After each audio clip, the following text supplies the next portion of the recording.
Today's story, is it okay to be friends with your ex? One of my clients by the name of Gus had approached me and he said, I'm struggling. My girlfriend of 4 years wants to still have the option, just out of the blue, to be friends with one of her ex. She said there's nothing going on. Should have always been just a friendship relationship. It did escalate at one point. It's no more. We gave it a try. It didn't work. Why can't we be friends?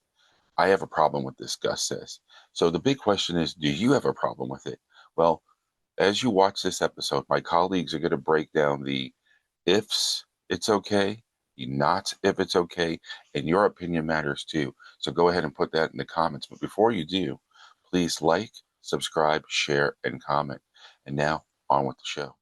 Your ex just texted you and your current partner saw it. That split second of panic, that's the whole conversation we're having today.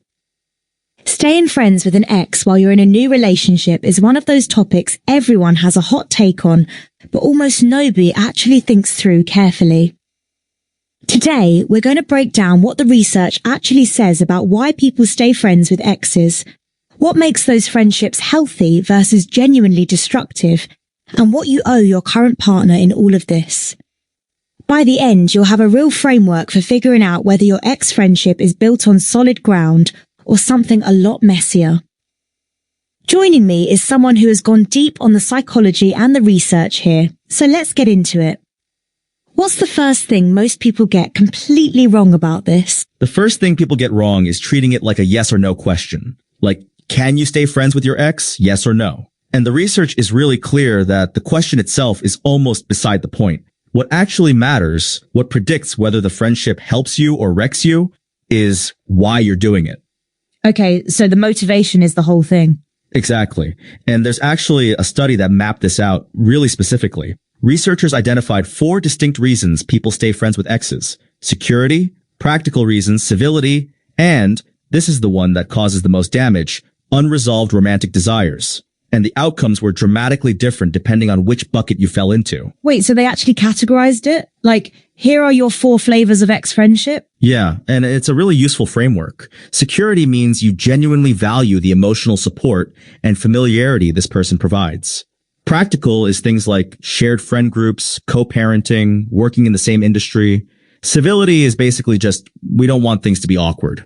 And then unresolved romantic desires is exactly what it sounds like. You're not over it. And I'm guessing that last one is where things go sideways. Every time. The study found that staying friends because of unresolved romantic feelings consistently resulted in negative outcomes, whereas friendships maintained for security or practical reasons tended to produce more positive experiences. So the friendship itself isn't the problem, the hidden agenda underneath it is.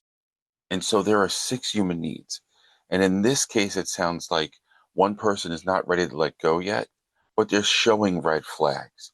And their expectations weren't being met. There is certainty, which makes them feel a sense of security, variety on how that person deals with adversity, significance. My boyfriend or my ex-girlfriend made me feel more valued than this relationship does. Connection.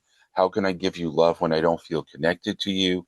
And then the 5th human need is growth. If I'm not growing, why should I stay in this? And the final human need is contribution. So when these are not being met in a relationship, people, once they get the strength in their mind or look into other areas which also didn't work, but it's better than what I did have because you think you met those needs and maybe that other person has changed. So you start opening that door again, or at least have something to fall back on in case this present relationship doesn't work. Now, is there an exception to the rules? Here's something I'd like you to put to the comments that isn't addressed at this moment. But what if you have to have a relationship with one of your exes?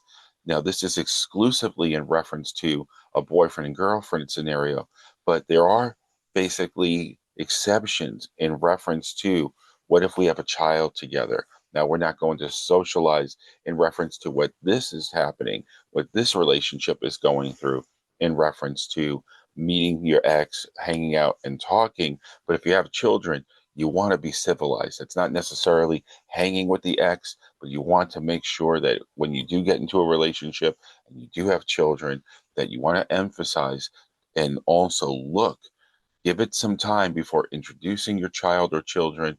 Make sure gradually as you bring this person in that they are going to be okay with being a friend, a parental guardian, or whatever title you want to give that's going to now be associated with not only you, but with your children. That's actually kind of a relief to hear because I think a lot of people assume that wanting to stay friends with an ex is automatically a red flag. Like culturally, we've been told that's suspicious. Right, and that cultural assumption doesn't hold up. Dr. Suzanne Degas-White, a psychologist who writes for Psychology Today, actually makes this point really directly. She says friendships with exes can work, and many people explore them after a breakup or divorce as a way to maintain meaningful connections while moving into a new life stage. It's not inherently crazy or suspicious. She actually had a client whose story really illustrates this, right? Yeah, it's a good one. She had a client in her 40s who had just finalized a divorce from a husband she'd been with for almost 20 years. They'd actually met playing adult recreational soccer together. Their friendship literally grew into a marriage. And when the marriage ended, it was mutual, no hostility, just two people who had grown in different directions. And her biggest concern wasn't the divorce itself, it was losing the friendship. Which makes total sense when you think about it. 20 years of shared history doesn't just evaporate. Exactly. And Degas-White's point is that when a breakup is genuinely amicable, when there's no hostility, no betrayal, no lingering longing, the friendship that existed before the romance can actually survive and even thrive afterward. The problem is most people don't stop to honestly assess which situation they're actually in. So how do you actually know? Like, how do you tell the difference between a genuine friendship and something you're just calling a friendship? Now, you may have good intentions. I just want to be friends. There's nothing there, but we were friends before and we could be friends again. But what if that other person has intention? Oh, it's great to hear from you. Why don't we get a cup of coffee? And now it turns into a few coffee dates and a few dates. And if you don't think it's a date, guess again, because if you're hiding it from your significant other because you did have a social connection and nothing more, and you think it won't escalate, sometimes those thoughts do reappear, especially if you're getting needs met that your current relationship isn't meeting. Think about that. Dr. Courtney Warren, a clinical psychologist who specializes in relationships, lays out 4 pretty clear signs that you're not ready. 1, you're still in love with them. 2, you're still sexually active with them. 3, you secretly want to get back together. And 4, you're pursuing the friendship out of guilt or insecurity rather than genuine affection. That fourth one is interesting. Guilt-driven friendship. It's more common than people admit. If you broke someone's heart or you cheated, there's this impulse to stay in their life as a way of managing your own guilt. But Warren is pretty direct about this. That's not a healthy foundation for a friendship. You should pursue it because you genuinely like the person and want them in your life, not because you're trying to feel better about how things ended. Okay, so let's say you've done the honest self-assessment and you genuinely pass those tests. You're not in love, you're not hoping to rekindle anything, you just actually like this person. Now you're in a new relationship. How does that change the equation? It adds a whole other layer because now it's not just about you and your ex. There's a third person whose comfort and trust matters enormously. And this is where a lot of people drop the ball. They do the internal work of figuring out their own motivations, but they don't bring their current partner into the conversation. Right, like they treat it as their decision alone to make. And it's really not. Degas-White is pretty emphatic on this point. Healthy friendships with exes require honesty and transparency with new partners. That's not optional. If you're hiding the friendship, minimizing it, or getting defensive when your current partner asks about it, those are signals worth paying attention to. There's also a really interesting angle here around loneliness that I want to bring up because it reframes why people hold on to these connections in the first place. Yeah, this is something Degas-White raises, and it's genuinely striking. There's a well-cited finding that loneliness is as detrimental to your health as smoking 15 cigarettes a day. And as adults, we have less and less time to build new friendships. So when a relationship ends, you're not just losing a romantic partner, you're potentially losing a significant node in your social support network. 15 cigarettes a day. That's not a small thing. It's not. And it helps explain why the impulse to stay connected isn't just emotional weakness or an inability to move on. Sometimes it's a genuinely rational response to the reality that making new close friends as an adult is hard. The question is whether the way you're staying connected is actually serving your well-being. Which brings us back to the research on what actually happens psychologically when you do stay in contact. Because it's not a simple story, right? Not at all. There's a study out of the University of Arizona published in the Journal of Social and Clinical Psychology that looked at this really carefully. They studied 137 adults going through marital separations and tracked how contact with an ex affected their psychological adjustment. And the findings are genuinely nuanced. What did they find? The key variable wasn't the contact itself, it was whether the person had accepted the separation. For people who had genuinely accepted that the relationship was over, maintaining contact with their ex was actually associated with better psychological adjustment. But for people who hadn't accepted it, who were still longing for the relationship, that same contact was associated with significantly worse outcomes. So the contact is almost like a mirror. It reflects back whatever emotional state you're already in. That's a really good way to put it. If you've done the work of processing the loss and genuinely moved on, staying in touch can be a net positive. If you haven't, it can keep you stuck in a loop. And the tricky part is that people are often not great at honestly assessing which camp they're in. Because we tell ourselves we're fine when we're not. Constantly. Dr. Warren actually addresses this directly. She says people often suppress feelings instead of processing them. You might genuinely believe you're over it, but the emotions are still there, just buried. And then you're in a coffee shop with your ex and something they say hits differently than you expected, and suddenly you realize you were not as over it as you thought. Okay, so assuming someone has genuinely done that internal work and they want to maintain the friendship, what does a healthy version of this actually look like in practice? There are a few things that come up consistently across the research and clinical guidance. First, group settings over one-on-one time. Degas White specifically recommends focusing on shared activities with an ex rather than solo encounters. That structure naturally keeps things from getting too intimate or emotionally loaded. That's actually a really practical distinction. Like grabbing coffee alone versus running into each other at a mutual friends thing. Exactly. The context shapes the dynamic. And then there's the boundary conversation, not just with your ex, but with yourself. Psychologist Mert Jeker, writing for Marriage.com, puts it well. You need to assess the emotional well-being of both parties, determine what communication channels feel comfortable, and be really intentional about preventing old romantic feelings from resurfacing. And I imagine those boundaries need to extend to social media too, which is a whole other dimension of this. It does, and it's one people underestimate. The guidance from Live, Bold, and Bloom is pretty clear on this. Whatever boundaries you set, they apply online and offline. Liking every photo, sliding into DMs, keeping up a constant digital presence in each other's lives, that's not a neutral behavior. It sends signals, and it can quietly maintain an emotional intimacy that undermines both the friendship and your current relationship. There's a quote I want to bring in here from Dr. Kristin Neff, who's a self-compassion researcher. She says boundaries are a way to take care of ourselves. They don't make us mean, selfish, or uncaring. They make us strong. And I think that reframe is really useful here. It is, because a lot of people resist setting boundaries with an ex because it feels cold or like a rejection of the friendship. But the boundary is actually what makes the friendship sustainable. Without it, you're just hoping things don't get complicated, and hope is not a strategy. Let me push back on something for a second though, because there's a version of this conversation that sounds like, just do all this emotional work, set all these boundaries, be totally transparent, and it'll be fine. But what if your current partner is just not okay with it, full stop? What if the friendship is genuinely healthy, but your partner can't get there? That's a real tension, and I don't think there's a clean answer. What the research and clinical guidance consistently say is that your current partner's comfort is not something you can just override. Inspire Pearls frames it as a vital question you have to ask yourself before making any decision. Does your current partner feel comfortable with this friendship?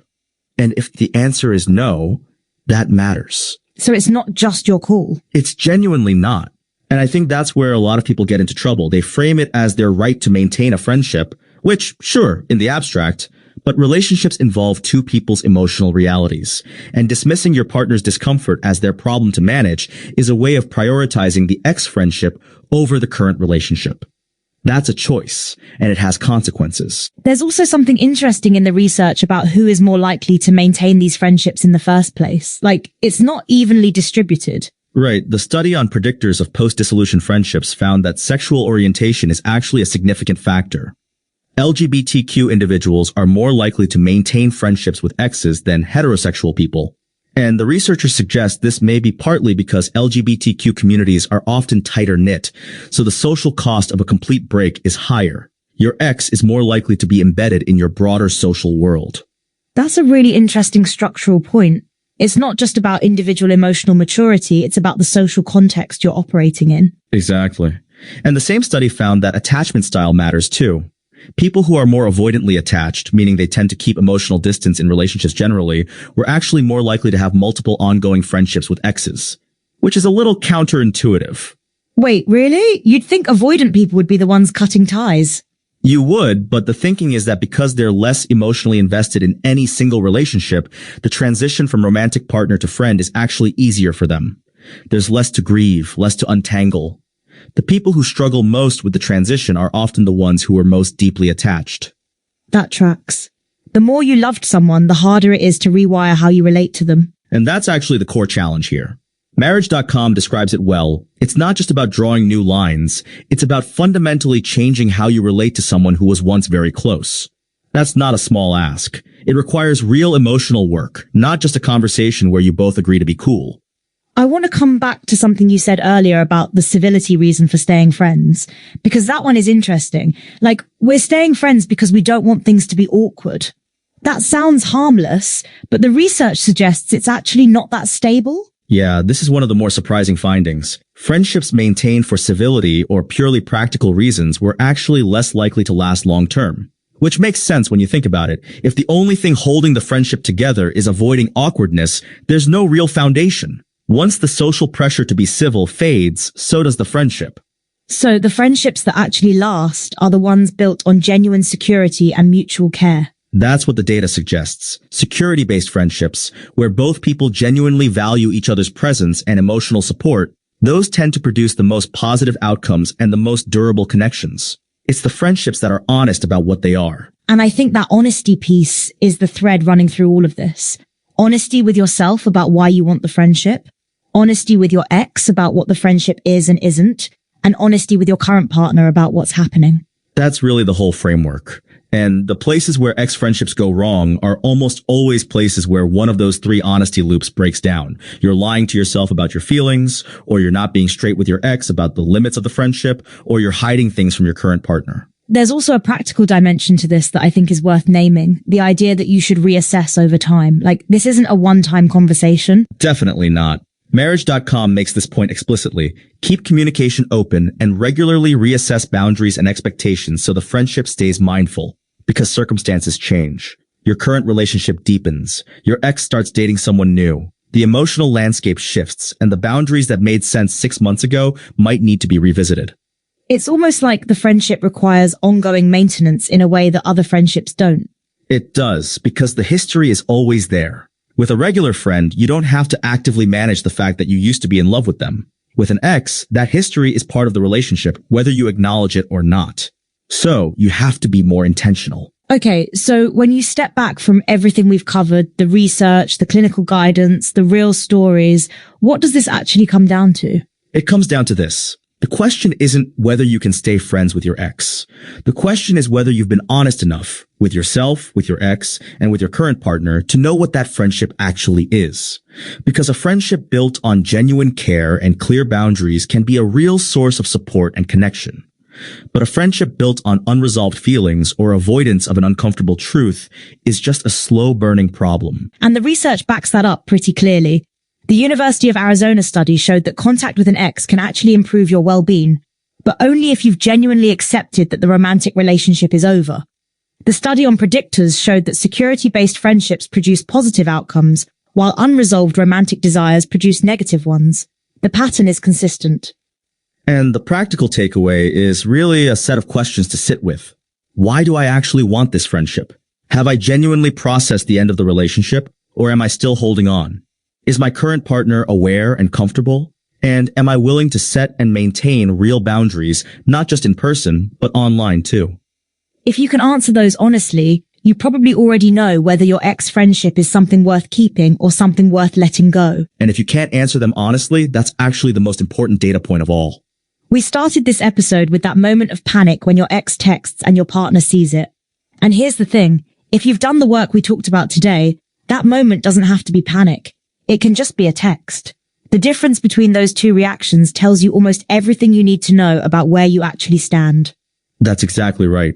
Transparency isn't just a nice to have, it's the whole foundation. If the friendship can't survive being fully visible to your current partner, it's worth asking what you're actually protecting. So here's what to actually do with all of this. Before your next interaction with your ex, whether that's a text, a coffee, or a group hang, ask yourself which of those 4 reasons is driving it. Security, practical, civility, or something you haven't fully named yet. That one question will tell you more than any conversation with anyone else.